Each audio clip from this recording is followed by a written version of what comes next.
The vacuum suction cup force calculator determines the holding capacity and safety requirements for vacuum suction systems in engineering applications. Let's examine the input parameters. First, we have an orientation drop-down menu with 3 options: vertical lift, horizontal pull, and angled at 45 degrees. For this demonstration, I'm selecting vertical lift. Next, enter the vacuum level in kilopascals, which accepts values from 0 to 101.3.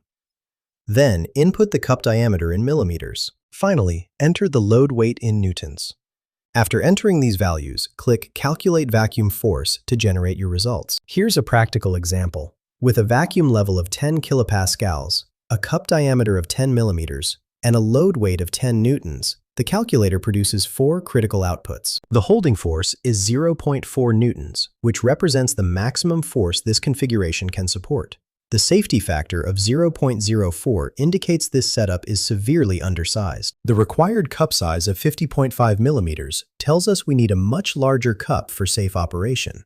The calculator recommends 26 cups needed to properly handle this load with adequate safety margin. This tool helps engineers quickly validate vacuum system designs. Find the link in the description below.